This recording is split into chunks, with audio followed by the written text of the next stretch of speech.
약속 이루시는 신실한 나의 주님, 조금 더 늦지라도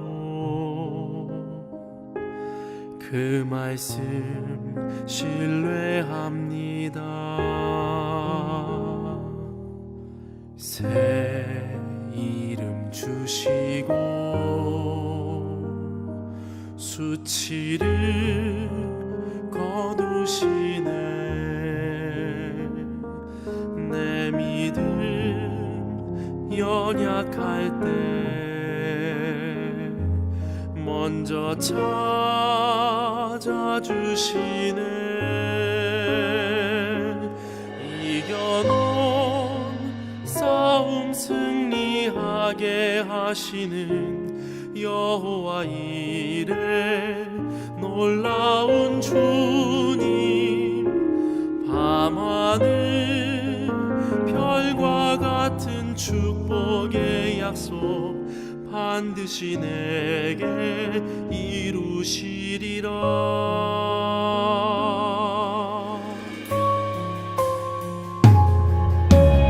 약속 이루시는 신실한 나의 주님, 조금 더 들지라도 먼저 찾아주시네.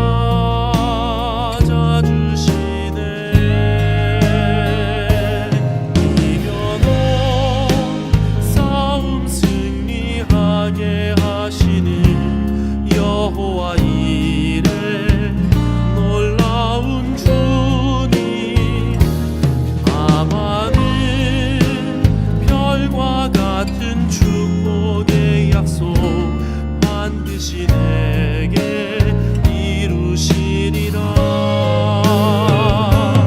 이겨놓은 싸움 승리하게 하시는 여호와 이레 놀라운 주님, 밤하늘 별과 같은 축복의 약속 반드시 내게 이루시리라.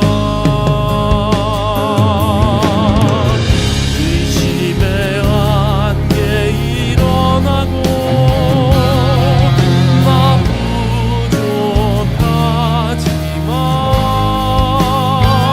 부족하지만 믿음으로 담대히 서서 다시 한번 순종하여 주만 바라보니, 이겨놓은 싸움 승리하게 하시는 여호와 이레 나의 아버지, 밤하늘 별과 같은 축복의 약속 반드시 내게 이루시리라. 이겨놓은 싸움 승리하게 하시는 여호와 이레 놀라운 주님, 밤하늘 별과 같은 축복의 약속 반드시 내게 이루시리라. 반드시 내게 이루시리라.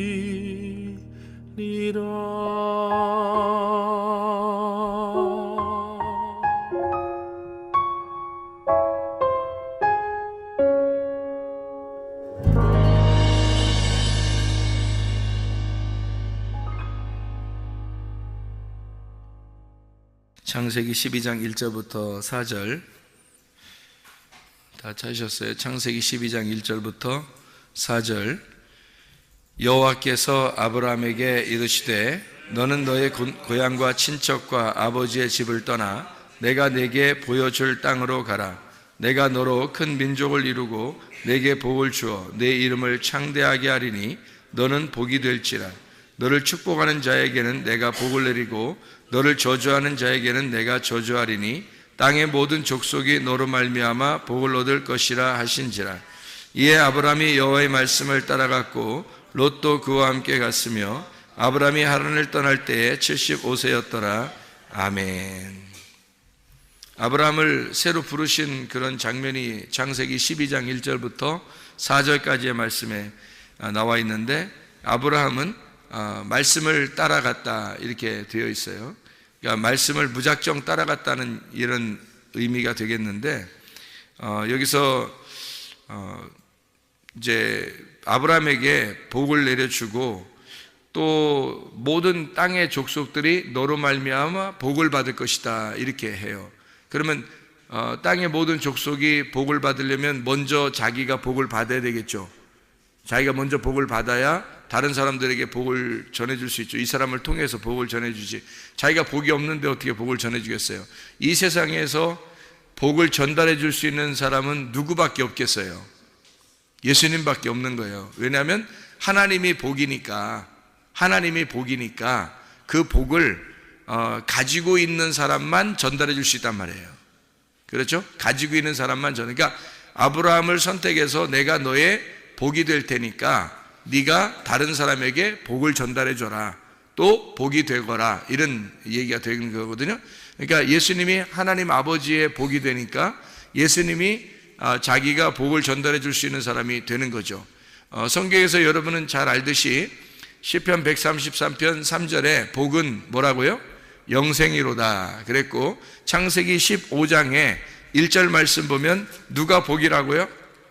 여호와 하나님이 복이다, 큰 상급이다, 그런 이야기를 했어요. 그러니까 하나님 자신이 복이고 복은 영생이고 그거를 소유한 사람만이 그걸 전달해 줄 수 있으니까 아브라함 보고 하는 말이, 내가 너를 선택했으니까 너는 이제 복의 근원이 될 것이고 복을 전달해 주는 사람이 될 것이고 복을 이미 받은 사람이 될 것이다, 이런 얘기가 되는 거죠. 여러분과 제가 복을 이미 받은 사람들이 되셔야 다른 사람에게 복을 전달해 줄 수 있는 사람이 됩니다.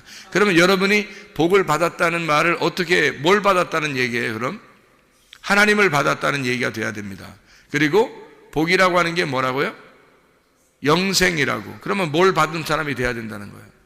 영생을 받은 사람이 돼야, 그래야 다른 사람에게 복을 전해주고 하나님을 전해주고 영생을 전해준다는 거죠. 그러니까 하나님 자신이 영생이고 하나님 자신이 복이고, 그러니까 하나님을 전달해 줄 수 있는 사람이 돼야 되겠다. 그게 예수를 믿는 사람들은 우리가 먼저 복의 근원, 복을 받은 사람이 돼야 되고 그 복을 전달해 주는 사람이 돼야 된다, 이런 얘기입니다. 그러니까 복이라고 하는 건 이제 뭐라고요? 영생이라고. 복은 누구라고? 하나님이라고. 뭐라고 그러면 영생이고, 뭐 복이 뭐라고 그러냐 그러면 영생이고, 그리고 누구냐 그러면 하나님이시고, 이게 복이라는 얘기예요. 그러니까 그거를 분명히 소유하고 있어야 다른 사람에게 전달해 준다는 거예요. 여러분은 그 복을 가지고 있으십니까? 그 복을 여러분이 다른 사람에게 전달해 줄 만큼 그 복을 가지고 있느냐, 다시 말하면 하나님을 전달해 줄 수 있느냐 하는 얘기고요. 영생을 전달해 줄 수 있느냐 하는 얘기예요. 여러분 만나면 영생이 무엇인지 분명히 가르쳐 줄 수 있느냐, 믿음이 무엇인지 분명히 가르쳐 줄 수 있느냐, 그리고 하나님을 전달할 수가 있느냐 이거예요. 하나님을 뭐 지식으로 전달하는 거 말고요. 지식으로 전달하는 사람들은 많이 있죠. 이 세상에서도 교회들마다 다 지식으로 하나님을 소개하고 전달할 거 아닙니까? 그런데 진짜 하나님을 자기가 가지고 있는 사람 있잖아요. 자기가 진짜 하나님을 경험하고 하나님을 만나고 진짜 하나님과 동행하는 사람들이 있을 거란 말이에요. 그런 사람들은 이제 하나님을 전달해 줄 수 있는 거죠. 그렇게. 그래서 성경에서 이 아브라함을 그렇게 만들겠다는 거예요. 근데 아브라함이 나 그런 사람 만들어주세요 해서 이렇게 만들었어요? 아니면 그냥 갑자기 그냥 선택했어요? 갑자기 선택한 거예요. 하나님이 그냥 갑자기 선택한 거예요. 그 우리도 어떻게 해요? 하나님이 우리 이방인들은 원래 그런 자격이 없었는데 하나님이 우리 이방인들을 갑자기 선택했죠. 그래서 이방인들도 다 구원받을 수 있도록, 다 하나님의 제자가 될 수 있도록 만들었단 말이에요. 그러니까 우리들도 아브라함과 똑같은 거죠. 아브라함 뭐 특별해가지고 선택받고 우리는 뭐 특별해서 뭐 선택, 그런 게 아니라 특별한 사람만 선택받고 이런 게 아니라 다 선택받을 수 있는 거예요. 문제는 그 선택받았을 때 내가 그 선택을 받아들이느냐, 내가 그 선택을 취하느냐 하는 것은 내 문제라는 거죠. 그 선택을 취하느냐, 저게 내 거라고 내가 갖느냐 하는 것은 내 문제라는 거죠. 그렇게 그것을 내 거라고 갖는 것을 뭐라고 그러냐면, 저게 지금 믿음이다 그러면 믿음을 내가 갖는 것을 뭐라고 그래요? 믿는다라고 그러는 거예요, 성경에서. 그러니까 믿음과 믿는다라고 하는 것은 한 쌍으로 이루어져야 되는 거죠. 믿음은 하늘에서 내려오는 거고 믿는다 하는 것은 아래에서 위로 올라가는 거란 말이에요.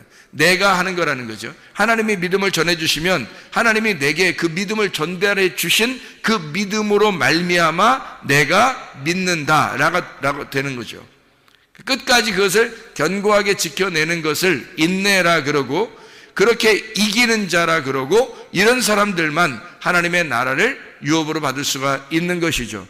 그러니까 끝까지 이겨내는 자가 가는 거지, 이겨내지도 않는데 그냥 뭐 다 천국 간다 이렇게 말하기는 어렵단 말이에요. 성경 자체가 우리에게 이겨내는 자를 요구한단 말이에요, 성경 자체가. 그런데 어떻게 우리가 매일 뭐 말씀도 사모하지 않고 그냥 기도도 사모하지 않고 예배도 사모하지 않고 하나님 자체를 사모하지 않는데 천국 간다, 말이 안 되는 거죠. 어떻게 그 사람들을 다 천국 간다, 믿음도 없는데 그냥 교회 나와서 한 몇 년 다녔으니까 다 천국 간다, 믿음도 없는데 그렇게 얘기한다면 그건 너무 사람 중심으로 얘기한 거 아닙니까? 그건 하나님이 그러면 아무나 다 구원시켜야죠, 그렇게 따지면. 하나님 왜 그럼 성경에 좁은 문이라고 그랬고, 왜 많은 사람이 천국 갈 수 없다고 그러고, 하나님 나라에 이런 사람들은 유업으로 받을 수가 없다 왜 그렇게 말해요? 그건 많은 사람이 천국 가지 못하기 때문에 그런 거예요. 실제로 이겨내는 자가 많지 않기 때문입니다. 대부분 다 지는데 그 지는 사람들을 갖다가 막 위로해주고, 당신은 하나님이 사랑하십니다, 뭘 어떻게 사랑한다는 거예요 도대체가. 아니, 제가 성경을 깨닫기는 하나님은 모든 사람을 다 사랑하셔요. 하나님 모든 사람을 다 사랑하는데 그 사람이 하나님을 사랑하는 사람은 거의 없다는 얘기예요. 하나님은 모든 사람을 사랑하셔요. 제가 성경을 깨닫기는 그렇습니다. 하나님은 모든 사람을 사랑하시는데 하나님을 사랑하는 사람은 몇 명 안 된다는 거죠.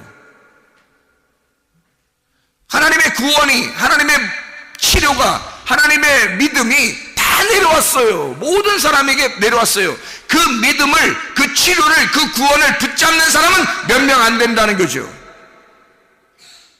다 구원받고 다 치료받고 다 믿음 갖고 그렇게 하는 게 아니잖아요. 하나님의 사랑은 다 내려왔어요. 하나님의 믿음은 다 내려왔어요. 예수 그리스도가 십자가 못 박혀 돌아가실 때 인류 전체를 위하여 다 이루셨습니다. 사랑이 죽으신 거예요. 믿음이 죽으신 거예요. 우리를 위해서.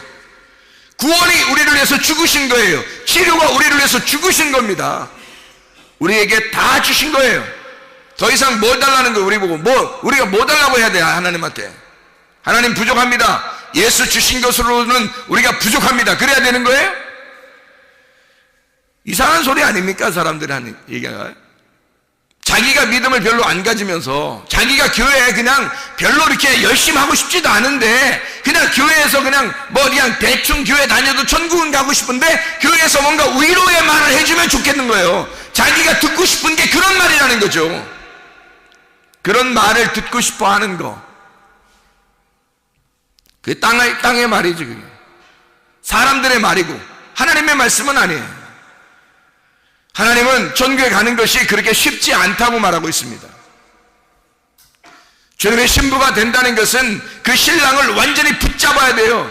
신랑을 붙잡아 놔야 된다고요. 룻처럼 보아스를 붙잡아 놔야 돼요. 보아스가 마음이 안달안달하도록, 보아스의 마음이 룻을 부인으로 맞이하기 전까지는 자기가 쉬지 못하게 만들어 놔야 된다고요. 룻이 보아스에게. 그래야 그 사람이 신부가 되는 거지. 그냥 대충 그냥 자기는 보아스의 신부가 될 거야 그러면서 그냥 자기는 집에 가서 놀고 앉아있고 이러면은 그냥 보아스 무조건 신부 되는 겁니까? 아니잖아요. 여러분과 제가 교회 다니려면 진짜 그리스도의 신부가 돼야죠. 하나님 나라에 가고 싶다면서요. 여러분 진짜 천국 가는 거가 뭐냐 이 말이에요. 천국이 돼야 된다 그랬잖아요. 천국을 간다는 거예요. 사람들이 그런 믿음만 가지고 있으니까 어쨌든 내가 이 세상에서 어떻게 살든 어쨌든 천국만 가면 돼 막 이런 마음을 갖고 있잖아요. 예수 그리스도가 돼야 돼, 천국이 돼야 돼, 뭐 이런 사람들이 많잖아요. 예수가 되려면요, 천국이 되려면요 하루아침에 되는 거 아닙니다. 성경에 뭐 예수 믿고 천국 가는 게 하루아침에 되는 거면 성경을 뭐하러 이렇게 많이 써놔요. 성경에다가 복잡하게 그냥 단순하게 예수 믿습니다 하면 그냥 다 천국 간다면 뭐하러 이렇게 길게 써느냐고. 성경에다 삼위일체를 우리에게 설명합니다. 하나님이요 삼위일체를 분명히 오라는 거예요. 완성을 시키라는 거예요. 신부가 되려면 아브라함을 하나님이 불러놓고 여기에서 아브라함이 이삭을 드릴 때까지가 22장인데요 22장이 아브라함이 이삭 드릴 때까지인데요 그때 비로소 하나님이 아브라함에게 네가 나를 어떠한 것보다 네 아들보다 나를 더 사랑하는지 내가 알았다는 거예요. 22장에 돼서야. 그러면 창세기 12장에서 21장까지는 몰랐단 얘기? 몰랐단 얘기. 그 과정에 있었단 얘기예요. 하나님은 다 부르셨는데 그 사람이 끝까지 견디느냐 하는 것은 자기의 문제라는 거지. 아브라함이 이삭을 드리는 것은 자기 문제예요. 드리고 안 드리는 것은 자기 문제라고. 그러니까 이삭을 아브라함이 드릴 때 비로소 하나님이 인정하는 거예요. 여러분 그게 뭐예요? 하나님이 믿음이신데 아브라함을 불렀어요. 믿음이 주어졌단 말이에요. 아브라함을 불렀다는 말은 믿음이 생겼다는 말이고 하나님의 말씀이 들어왔다는 얘기예요. 그러면 그렇게 들어왔을 때 아브라함이 그 말씀을 붙들고 그것을 끝까지 지켜내느냐 하는 것은 이삭을 바칠 때까지 가는 것은 칼을 들어서 찍으려고 할 때까지는 아브라함이 해야 된다는 거죠. 아브라함이 걸어가야 돼요. 아브라함이 변함없이 하나님의 말씀이라는 것을 인정해야 돼요. 의심을 하지 않고 이거 뭐 헷갈리고 막 이러지 않고 끝까지 하나님이 말씀하셨어. 아들을 드리라고 하나님이 말씀하셨어. 끝까지 가야 돼요. 한 번도 변함없이. 그리고 아브라함이 이삭을 드릴 때까지 변함없이 그는 칼을 들어야 된단 말이에요. 그때까지 하나님은 기다린다는 거죠. 노아 방주를 지을 때도 그랬죠. 얼마나 오랫동안 지었겠냐고. 학교 운동장만한 걸 3층으로 지었으니까. 그런데 노아 식구 8명만 있었단 말이에요. 그 며느리가 3명이고 부인이 1명이니까 여자는 4명, 남자가 4명인데 주로 남자가 일했을 거라고요. 남자 4명이 아무리 좋은 도구를 가지고 해도 이게 학교 운동장만한 배에다가 3층을 지으니까 이게 보통 문제가 아니란 말이에요. 그런데 하나님이 노아 방주를 지어라, 노아야 방주를 지어라 라고 해놓고 그리고 방주가 완성이 될 때까지 한마디도 안 나오잖아요, 여기 성경에. 그러면 노아가 의심해 볼 만도 하잖아요. 뭔가 이게 문제가 있는 거 아닌가? 이게 진짜 맞나? 한 번도 비가 내린 적이 없는데 진짜 비 내린다는 말이 맞나? 홍수가 난다는 말이 이게 말이 맞나? 헷갈릴 거 아니에요. 그런데 노아는 한 번도 변함없이 그 믿는다, 그 의지를 한 번도 꺾어내지 않았단 말이에요. 그 믿음의 의지를 한 번도 안 꺾었다고요, 그가. 그 오랜 기간 동안에 말이에요. 그러니까 노아가 그 방주 안에서 구원받는 거예요. 그 식구들이 다 같이. 믿음이라고 하는 게 여러분에게 주어집니다. 하나님의 말씀이 떨어지는 거예요. 그게 믿음이잖아요. 말씀이 떨어졌잖아요. 그게 믿음이 떨어졌잖아요. 그것을 붙드는 것은 여러분이 붙들어야 된단 말이에요. 여러분이 붙들고 있느냐, 그 의지를 꺾지 않고 여러분의 혼을, 여러분 정성을, 여러분 목숨을 하나님 앞에 드렸느냐 하는 얘기예요. 하나님은 여러분을 사랑하셨어요. 여러분을 구원하셨어요. 여러분에게 믿음을 주셨어요. 그건 하나님 쪽에서 우리에게 온 거예요. 근데 우리는 능동적으로 하나님을 내가 믿어야 하고 그 하나님이 주신 그 믿음을 믿어야 하고 하나님의 주신 그 사랑을 사랑해야 하고요. 하나님이 주신 그 구원을 끝까지 견디어야 한단 말이에요. 그게 삼일길이라고요. 그걸 아브라함도 노아도 모든 하나님의 사람들, 여기 성경에 기록된 이 생명책에 이름이 기록된 자들도 다 그 일을 이루어서 한 번도 변함없이 그들은 하나님을 붙들고 살았어요. 변함없이 흔들리지 않았다고요. 의심하거나 뭐 이러지 않았다고요. 의심하고 막 이런 사람들은 다 멸망했습니다. 그런 사람들도 나와요, 성경에. 사망에 저주된 책에 기록된 사람들, 그 이름이, 그 사람들은 광야에 멸망한 사람들입니다. 애굽에서 멸망하거나 광야에서 멸망한 사람들, 그 사람들은 생명책에 기록된 게 아니잖아요. 생명책에 기록된 사람은 여호수아와 갈렙이라고 분명히 나와 있고, 그 사람들은 가나안 땅까지 한 번도 의심하지 않은 사람들이라는 거죠. 그게 믿음입니다. 의지, 정말 내가 내 의지를 하나님 앞에 그 믿음을 드리느냐 이거예요. 하나님으로부터 온 그 믿음을, 하나님으로부터 온 뜻을, 하나님으로부터 온 그 의지를, 하나님의 의지를 내 의지로 붙드느냐 하는 거예요. 신랑의 의지를 내 의지, 신부의 의지로 붙드느냐, 보아스의 의지를, 보아스의 뜻을 룻이 그것을 붙드느냐 이거죠. 신부는 끝까지 붙들어 내면 되는 겁니다. 그러면 승리하는 거예요. 끝까지 견디시기를 바랍니다. 네, 끝까지. 이게 의지란 말이에요. 그게 혼의지라고 하는 말입니다. 그게 믿음이에요. 우리말로 쉽게 얘기해서 그 믿음인데, 그걸 의지라는 말로 쉽게 설명을 하려고 하는 거예요. 신뢰한다, 의지한다, 끝까지 견디어낸다, 그걸 이겨낸다, 뭐 이러는 거죠. 그게 믿음 있는 자들입니다. 믿음을 끝까지 지켜내는 자들만 생명책에 기록이 된다. 분명히 말씀하는데 자기들이 그걸 지켜내려고 하지 않으면서 뭔가 자기에게 위로되는 말들을 기억하고 그걸 좋아한다는 거죠. 왜? 듣고 싶은 거니까. 그런 게 편하게 살고 싶으니까. 솔직히 말해서 막 올인하고 싶은 생각이 별로 없으니까. 주님에게 올인하고 싶은 생각이 별로 없거든요. 자기 생활이 굉장히 중요하거든. 자기들 생활을 위하여 하나님도 자기를 도와줘야 된다고 생각하는 거거든요. 그런 게 무슨 믿음이에요? 가짜 믿음이지. 하나님을 이용해 먹는 거잖아요. 솔직한 얘기로 하나님 이용해 먹는 거잖아요. 그게 그 가짜 믿음이라고 그래. 그런 걸. 진짜 믿음은 그렇지 않아요. 이미 하나님이 베푸신 그 섬김을 이미 알아요. 그래서 그 섬기심을 늘 그 섬기심 안에서 사는 거예요. 그 주님을 인정하는 거예요. 그 주님을 인정해 그 의지를 꺾지 않고 끝까지 주님을 바라보면서 살아가는 거예요. 그럼 어렵냐? 안 어려워요. 왜? 주님이 주신 믿음으로 살아가니까.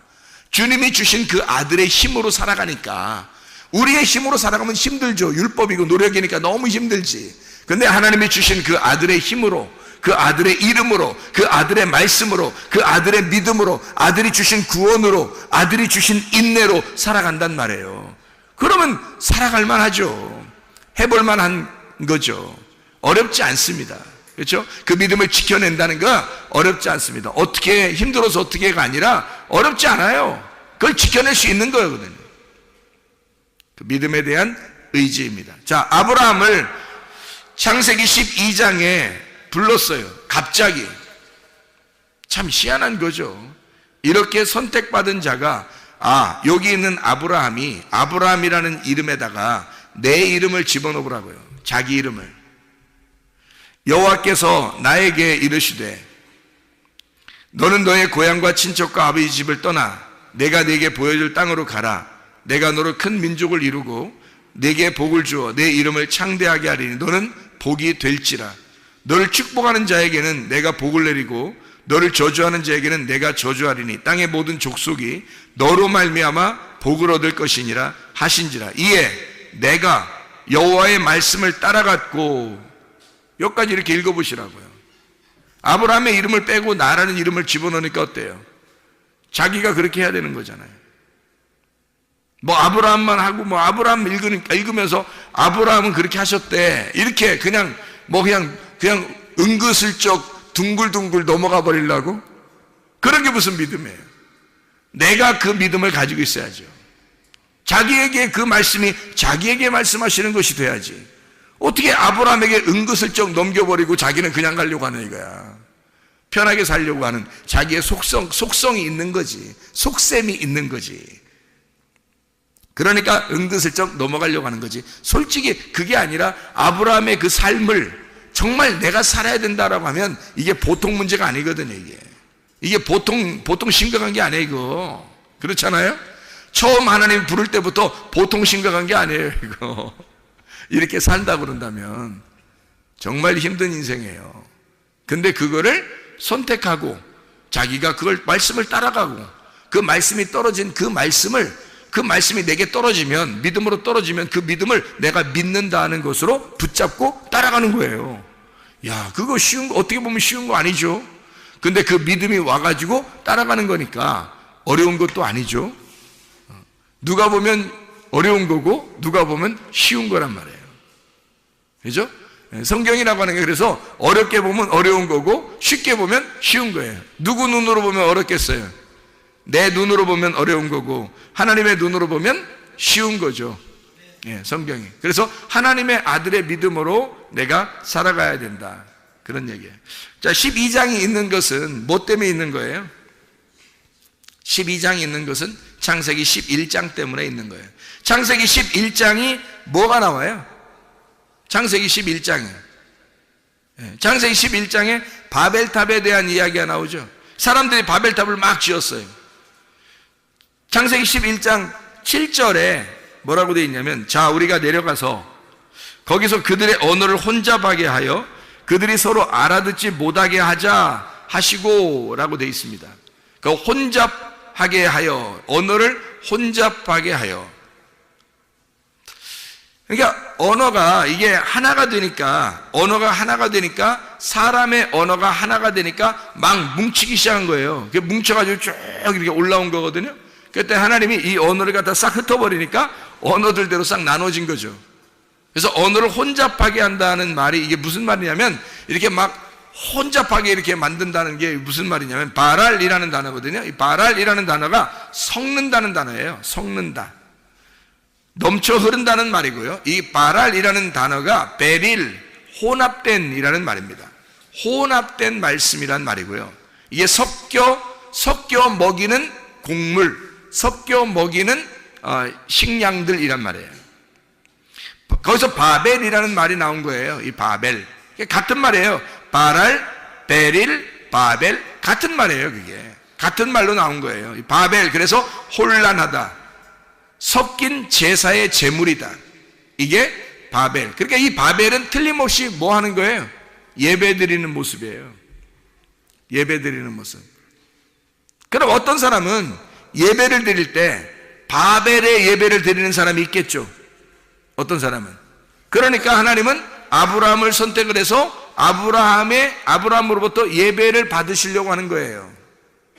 그러니까 예배가 두 개가 나누어지는 거죠. 지금 창세기 11장의 예배와 창세기 12장의 예배가 나오는 거죠. 그러니까 예배를 회복하고 싶어서 그러는 거예요. 하나님이 인간을 처음에 만들 때 창세기 2장 5절에 만든 이유가 나와 있어요. 창세기 2장 5절에 만든 이유가 뭐예요? 예배할 자, 농사 지을 자를 찾은 거예요. 그래서 하나님이 생기를 불어넣어서 자기 아들을, 생기를 불어넣어서 아들이 되게 했어요. 그 아들만 예배자가 되게 했단 말이에요. 그게 에덴 동산에 예배를 드리게 했다. 성전을 짓고 하나님의 성전에서 예배를 드릴 제사장을 만들었다. 그게 이제 창세기 2장 7절부터 나오는 얘기예요. 예배하는 것이 창세기 3장에 실패했거든요. 창세기 3장에 예배가 실패하니까 창세기 4장에 예배를 또 드리게 하려고 그런 거죠. 예배를. 그래서 아담과 하와가 자기들이 실패한 예배를 하나님을 찾아가야 되겠잖아요. 그럼 뭘로 찾아가겠어요, 여러분? 여러분 같으면 뭘로 하나님을 찾아가려고 하세요? 예배입니다. 그 예배는 근데 하나님이 오셔야 돼요. 우리가 찾아갈 수가 없어요. 하나님이 오셔야지. 근데 만날 수 있는 방법은 예배밖에 없어요. 그러니까 사마리아 여자도 예수님에게 내가 메시아를 만나면 내가 예배를 드릴 수 있을 텐데요 라고 이야기한 거예요. 그럼 어디서 예배를 드릴까요? 라고 어디서 예배를 드리냐고 물어보죠. 예수님이 하는 말이 여기도 저기도 아니고 나를 만난 자는 나와 함께 예배다, 이렇게 얘기하잖아요. 나와 함께 그게 예배야 라는 그런 얘기를 해주시죠. 그러니까 사마리아 여자가 예배라고 하는 걸 정확하게 이제 깨닫게 된 거란 말이에요. 그러니까 예배라고 하는 것을 회복하는 것이 하나님을 만나는 것이고, 그렇게 만나면 완성이 되는 거예요. 율법이라는 모든 것이 완성, 끝났다는 얘기죠. 예배를 완성하면 이게 끝난 거예요. 예배를 드리게 되면 율법은 완성된 거란 말이에요. 율법이 완성된 자는 하나님과 동행하는 거죠. 그러니까 그 자체가 예배란 말이에요. 그러니까 사마리아 여자가 그거를 깨달은 거고 그걸 만난 거예요. 이 예수님을 만났을 때. 자, 그러니까 아브라함과 이 창세기 11장과 12장에 예배에 대한 이야기가 나오는데, 창세기 4장에서도 아벨과 가인이 예배를 드리잖아요. 창세기 3장에는 예배가 실패했어요. 선악과 나무를 먹어버림으로써 예배가, 에덴 동산의 예배가 파괴가 됐단 말이에요. 그러니까 창세기 4장에 우리가 예배를 드려서 하나님을 만나야 된다라고 했단 말이에요. 거기서 가인은 자기가 농사한 걸 가지고 예배를 드린 거고, 아벨이라는 사람은 양을 가지고 예배를 드린 거예요. 그렇죠? 그러니까 양에다가 기름이 있었고, 그리고 이 가인은 농사지은 소재물은 있었는데 소금이 없었던 거예요. 그러니까 소재물에다 소금을 집어넣었어야 되는데 소금이 없는 거예요. 그냥 소재물 자기만 드린 거란 말이에요. 소재물이란 자기 안에 소금이 들어와 있어야 되거든. 소금 언약이 들어와 있어야 소재물과 소금을 같이 드리는데, 이게 레위기 2장 13절 말씀이거든요. 그런데 이 아벨은 양과 어린 양과 그 기름을 갖다 함께 드렸어요. 어린 양은 자기를 의미하는 거고, 그리고 기름은 성령님을 의미하는 거예요. 그러니까 그 예수를 자기에게 그 예수와 함께 드린 거란 말이에요. 그러니까 받으시는 거죠. 우리가 살아있는 동안에는 예배만 드릴 수는 없어요. 제사를 함께 드립니다. 그러니까 제사라고 하는 것은 뭐 희생제사를 드린다 이런 의미가 아니에요. 우리가 몸으로 여기 와서 앉아있는 게 이게 제사예요. 원래 예배 자체는 이렇게 몸으로 와서 앉아있을 필요가 없어요. 원래 예배는. 그렇지 않겠어요? 원래 예배가 완성되면 여기 앉아있을 필요 없죠. 예배가 완성됐는데 하나님 아들과 우리가 동일한 자가 되는데 무슨 앉아있어요? 여기서 같이 있을 이유가 없죠. 근데 여기서 앉아있죠. 지금 우리는 언제까지 앉아있어야 되느냐?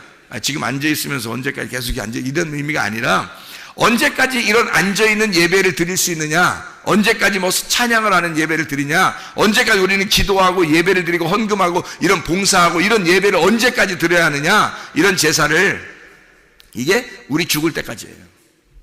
우리 죽을 때까지. 왜? 몸을 가지고 있잖아요. 우리의 몸을 가지고 있잖아요. 이 몸이 없어질 때까지. 이 몸이 없어지면, 육체가 사라지면 하나님 나라의 몸으로 바뀐단 말이에요. 그때는 더 이상 이런 모여서 앉아있는 예배가 필요가 없죠. 이런 제사가 필요가 없죠. 예수님이 오시기 전에 모세는 제사를 드렸어요. 그런데 하나님은 그런 제사를 하나도 받지 않았다고 그랬어요. 그런데 예수님이 오고 난 다음에는 뭘 드리냐면 제사가 다 끝났어요. 제사가 끝나고 예배만 드려요. 예수님이 오시면 제사가 다 끝나고 예배만 드리거든요. 그러면 여러분 어느 시점에 있는 거예요? 지금 우리가 죽기 전이니까, 죽기 전에는 제사가 있는 거죠. 거기다가 예배가 있는 겁니다. 그러니까 제사와 예배가 우리가 죽기 전까지는 계속 같이 있단 말이에요. 이게 동물들이란 얘기가 아니에요. 여러분 자신을 그대로 드리는 거예요. 그런데 여러분 자신이 죽잖아요. 그럼 여러분이 끝났잖아. 여러분이 끝난 거고 예수님만 남는 거예요. 그러면 예배는 다 완성된 거란 말이죠. 그때는 예배만 되는 거예요. 그러니까 하늘나라에는 뭐만 있는 거예요? 그러니까 하늘 예배만 있는 거예요. 땅의 예배가 없는 거예요. 이해가 돼요? 지금은 우리가 땅에서 하늘 예배를 땅에서 같이 드리는 거란 말이에요.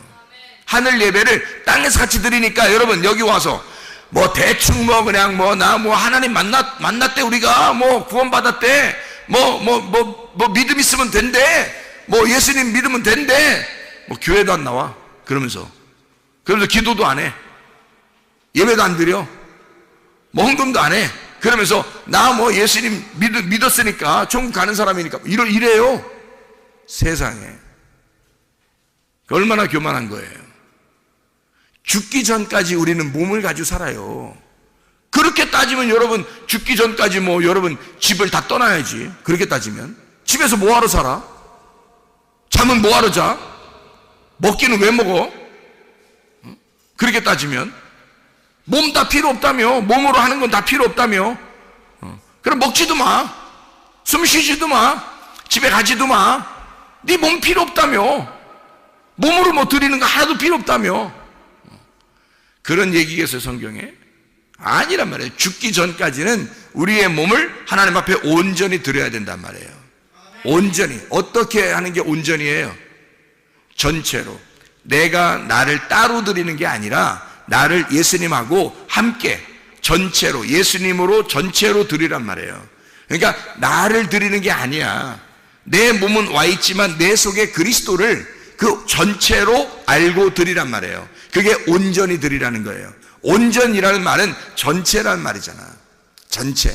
너를 전체를 예수님으로 드려라 그 말이에요. 너로 드리면 안 된다. 너하고 예수님하고 나누어져서도 안 된다. 온전히 예수님으로 드려라 이런 말이죠. 나누어져서는 안 된다 그런 말이에요. 그러니까 사람들이 뭔가 착각하는 거죠. 말씀에 섞여 있는 겁니다. 언어가 다 섞여버리니까 막 섞여버린 거예요.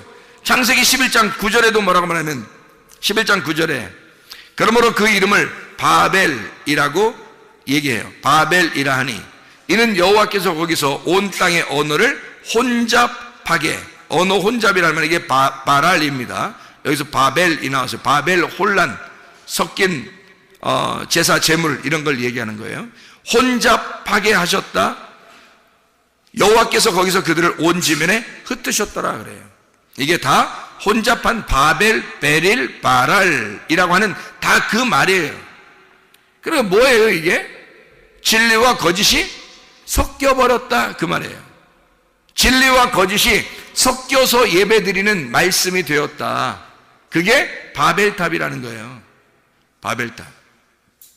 하나님으로 온전해져야 되는데, 하나님이 전부가 돼야 되는데 이게 섞여버린 거예요. 나하고 사람하고 다 섞여버린 거예요. 세상하고 섞여버린 거예요. 땅하고 섞여버린 거예요. 그러면 이건 어떻게 돼야 돼? 이건 무너뜨려야 돼? 그냥 세워져야 돼? 무너뜨려야 돼. 그럼 이건 뭐 섞였다는 말이 뭐예요? 섞였다는 말이 또 이제 창세기 11장 8절 9절에 보면 흩으셨더라 그런 말 있죠. 8절에도 흩으셨더라, 9절에도 흩으셨더라. 흩으셨다는 말이 뭐냐면 푸츠라는 말입니다. 푸츠. 뭐 자동차 이름은 아니에요. 푸츠라는 말인데 이 푸츠가 산산이 부수다라는 말이에요. 깨뜨린다는 말이고 흩뜨려 버린다라는 말입니다. 그 흩으셨다는 말이 이렇게 쭉 흩었다 이런 말도 되지만 깨뜨려 버렸다는 뜻이에요. 그러니까 한마디로 말하면 부셨다 이 말이에요. 부셔버렸다, 아주 죽였다 그 말이에요. 그런 말. 자, 그러면 여러분 생각해 봐요. 아브라함을 창세기 12장에 불러서 아브라함을 불러 모아. 자, 창세기 11장에는 바벨을 다 흩어버렸죠. 흩어버리고 난 다음에 창세기 12장에는 어떻게 다시 모아요. 불러 모아. 누구를? 아브라함을 불러 모아. 바벨은 흩어버리고 아브라함은 불러서 모아는 거예요. 반대적이죠. 하나님이 일부러 그러는 거예요. 창세기 11장에는 흩어버리고 창세기 12장에는 불러 모아. 뭐를 불러 모아요? 한 진리의 말씀으로 불러 모아서 아브라함에게 하나님의 한 말씀을 주는 거예요. 자, 바벨이라고 하는 데는 말이 섞여 있다는 얘기잖아. 말이 섞여 있으니까 막 흩어버렸죠. 부셔버렸죠. 그리고서 아브라함에게 한 말씀을 주는 거야. 그리고 아브라함을 불러 모으는 거예요. 그래서 아브라함 너를 통해서 막 자손이 생겨나는 거야. 그러면 이 자손들은 너를 통해서 생겨난 복들이니까 이건 하나란 말이에요. 너의 자손들은 너하고 하나야. 그러니까 이게 불러 모으는 거예요. 그러니까 한마디로 말하면 바벨이라고 하는 것은 흩어서 부셔버리고 멸망시켜버리는 거고, 창세기 12장부터는 뭘 만드는 거냐면 하나님이 아브라함을 통해서 교회를 만드는 거예요. 아브라함을 통해서 그 자손들을 향하여 교회를 만들어낸다고 하는, 하나님이 불러 모아 가나안 땅에서 교회를 만들겠다. 그게 이제 하나님의 마음이란 말이에요. 우리가 정확히 성경을 찾아봐야 되겠죠, 그죠? 하나님은 아브라함을 불러 모아서 한 진리의 말씀으로 가나안 땅이라고 하는 그 교회에 이 자손들을 심겠다는 얘기입니다. 다시 말하면 함 자손 가나안 땅을 정복하게 만들고 뜰에서 성소로, 성소에서 지성소로 가가지고 하나님의 법궤를 만나 율법이 완성된 자가 다시 성소 쪽으로, 다시 뜰 쪽으로 나오면서 정복해 완전히 이 모든 세계를 하나님의 나라를 만들겠다는 얘기예요. 자, 이게 무슨 말이냐면 아브라함을 불러 모아 가나안 땅에서 하나님의 말씀을 깨닫게 하고 그 안에 법궤 하나님의 말씀을 만나게 해서 그 율법의 완성을 된 자가 다시 가나안 땅에서 광야로, 광야에서 뜰로, 광야에서 애굽으로, 가나안 땅 광야 애굽을 지성소에서 성소로, 성소에서 뜰로 나가면서 완전히 그걸 정복해 하나님을 만난 자가 정복해 나가는 거예요. 그러면 다 교회가 되겠죠. 그리스도의 교회를 만들려고 하는 하나님의 마음, 한 진리의 말씀으로 교회를 세우겠다라는 거죠. 여러분, 그럼 우리 한번 생각해 봅시다. 하나님께서 바벨탑을 무너뜨린 이유는 여러분과 제가 아브라함처럼 하나님의 선택을 받아서 하나로 모여지기를 원하신다는 얘기죠. 그래서 고린도전서 1장 10절에 너희가 같은 말을 하고 같은 마음을 가지고 같은 생각으로 합해야 된다. 에베소서 4장 1절부터 6절에 성령의 하나되심이 되어야 되고 하나인 성령 안에서 한 소망을 갖고 한 믿음을 갖고 한 몸이 되고 한 성령, 한 주인으로, 한 믿음으로, 한 침례로 한 하나님이 계시다. 이게 그리스도 예수 안에서 너희의 삶의 예배가 될 것이다. 로마서 12장 1절 2절의 말씀, 산 제사가 될 것이다. 너 자신이 그냥 혼의 예배가, 너의 삶의 혼의 예배가 너를 안식하게 할 것이고 너에게 진정한 평강이 이루어지게 할 것이다. 너의 삶이 예배가 될 것이고 그 예배 안에서 안식하게 될 것이고 그 안식은 너에게 평강을 전해줄 것이다. 하나님의 평강이 하나님의 안식이 될 것이다. 그게 예수 그리스도 하나님의 복이 될 거다. 이게 예배라는 거예요. 영 안에서의 예배, 진리 안에서의 예배. 요한복음 4장 23절 24절의 말씀입니다. 고린도전서 6장 16, 17절의 말씀에 장기와 몸을 합하면 한 육체가 되는 것처럼 그리스도와 하나가 되면 너희가 한 영이 된다는 말이 있잖아요. 우리가 자 보세요. 바벨탑이 막 이렇게 세워져 가지고 바벨탑이 무너질 수밖에 없어요.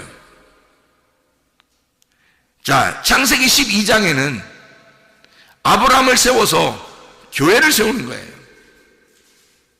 자, 우리 한번 마무리 한번 해볼까요? 그 바벨탑을 무너뜨렸다 그러면 여러분이 바벨탑을 뭐라고 생각해요? 바벨탑을 일부러 하나님은 뭐라고 그랬냐면 흩어버렸는데 그걸 왜 바벨이라고 했을까? 이게 바랄, 베릴, 바벨 이렇게 일부러 불렀단 말이에요. 왜 그랬을까? 섞어 놓은 것입니다. 섞어 놓은 거예요. 왜 그럼 이것을 섞어 놨을까? 무너뜨려 버리려고. 무너뜨리기 위해서 섞어 놓은 거죠. 그러면 섞어진 거는 다 무너져야 되겠네. 그렇죠? 그러면 생각해 봐요. 진리의 말씀과 거짓의 말씀이 섞이면 무너지겠어요? 안 무너지겠어요? 무너져야 되겠죠. 진리의 말씀만 있으면 무너져요? 세워져요? 세워지겠죠. 자, 창세기 11장에는 진리의 말씀과 거짓의 말씀이 함께 있는 거고요, 섞여 있는 거고요. 창세기 12장에는 진리의 말씀만 있는 거예요. 자, 여러분이 어디를 선택해서 살겠어요? 어떤 믿음으로 살겠냐 이거예요. 바벨탑은 땅에서 어마어마하게 크게 거대하게 땅에서 위로 쭉쭉 올라가는 그런 성입니다. 한마디로 말하면 어마어마한 세계에서 가장 큰 성전이에요. 세계에서 가장 큰 예배당일 것입니다. 세계에서 가장 큰 성전이고 세계에서 가장 큰 성이에요. 바벨탑이에요. 그렇게 사는 자들이 창세기 11장이거든요. 창세기 12장은 아브라함을 하나 불러서 정말 나그네로 이 땅에 집이 없는 사람처럼 살게 만들어요. 왜? 하나님이 집이니까. 하나님이 집이니까 그냥 하나님 안에서 살게 하려고. 남편 없는 사람처럼 살아요. 하나님이 남편이시니까. 아버지 없는 사람처럼 그냥 돌아다니며 살게 해요. 왜? 그리고 아브라함을 부를 때도 아버지가 죽고 난 다음에 불러요. 왜냐하면 아버지가 하나님이시니까. 내가 네 아버지 될 테니까 너는 내 안에서만 살아. 내가 네 신랑 될 테니까 너는 내 안에서만 살아. 내가 너의 집이 될 테니까 너는 내 안에서만 살아. 자기 게 없는 거예요. 창세기 12장이에요. 창세기 11장은요, 자기 게 어마어마하게 크게 있는 거예요. 땅에서 세워나가는 거예요, 위로. 근데 하나님이 그것은 다 무너뜨려 버립니다. 왜냐하면 말씀이 섞여 있기 때문이에요. 하나님의 말씀이 육신하고 섞여서 이 땅에 오면 어떻게 되나요? 말씀이 육신과 섞여서 이 땅에 오면 어떻게 되나요? 이게 볶음밥 복음이라 그래요. 말씀이 육신이 돼서 섞여가지고 이 땅에 오면 어떻게 되죠? 어디까지 가야 되죠? 십자가에 죽는 데까지 가는 거예요. 십자가, 이 볶음밥은 반드시 복음으로 끝난단 말이에요. 십자가의 죽음으로 끝난다고요. 그래서 볶음밥 복음이란 말이에요. 그래서 말씀이 육신이 되어 섞인 이 말씀은 반드시 십자가로까지 끌고 가서 자기의 육체를 영이 끌고 가는 겁니다. 그리고 십자가에다 매달아 놓는 거예요. 거기서 껍질을 벗겨내고 그리고 알맹이가 남아서 부활하는 거예요. 그게 말씀, 진리란 말입니다. 그러니까 창세기 11장은 섞인 말씀이 십자가의 죽음으로 다 무너지고 12장에 알곡 진리만 남아서 하나님의 말씀만 따라오는 자 아브라함으로 만들어내는 것이 12장부터예요. 여러분과 제가 진리의 말씀으로 살아가시기를 바랍니다. 섞여있는 말씀으로 살지 말고 여러분 안에서 복잡하고 혼란하고 혼잡하게 섞여있는 그런 말씀으로 살아가지 말고 오직 진리의 말씀으로 순수하고 깨끗하게 살다가 주님 만나시기를 바랍니다. 우리 하나님 아버지 사랑과 은혜를 감사합니다. 진리의 말씀으로 승리하며 살게 도와 주시옵소서. 예수 그리스도 존귀하신 이름 받들어 기도 올리옵나이다. 아멘.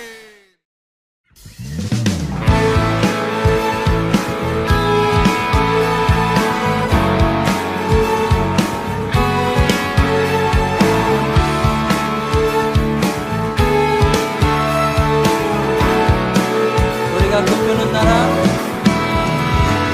우리가 꿈꾸는 나라, 그것은 우리의 고향, 그곳은 우리의 고향. 손에 잡히지는 않아도 믿음으로 그곳을 보내.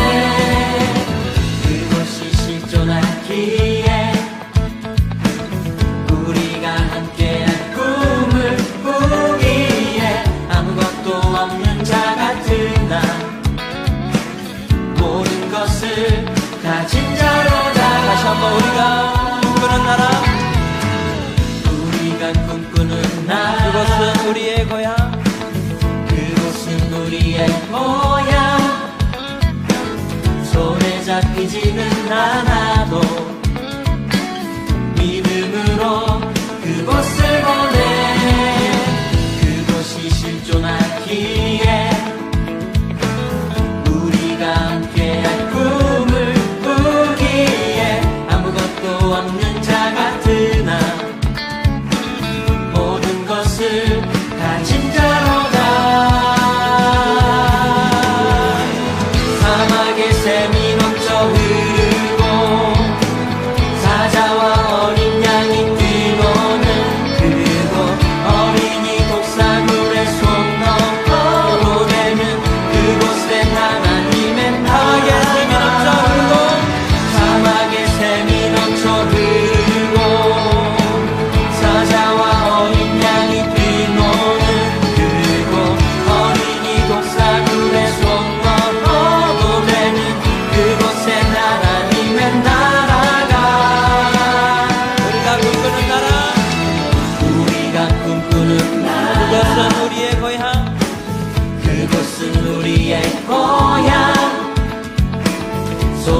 잡히지는 않아도 믿음으로 그곳을 보내 그곳이 실존하기에 우리가 함께할 꿈을 꾸기에 아무것도 없는 자 같으나 모든 것을 가진 자로다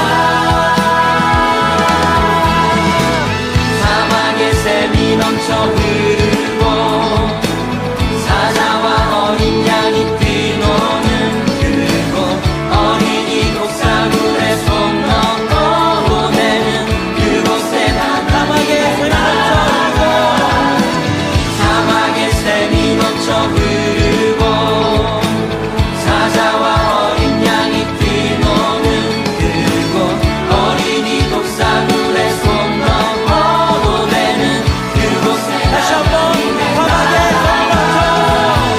사막의 샘이 넘쳐 흐르고 사자와 어린 양이 뛰노는 그곳 어린이 독사물에 손 넣고 내는 사막의 샘이 넘쳐 흐르고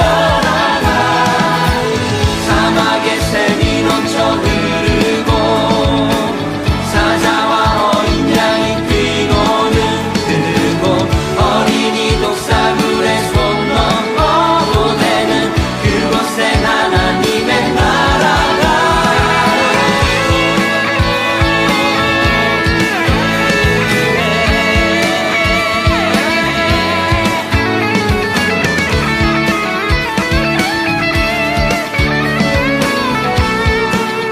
그날은 속히 오리라 그날은 속히 오리라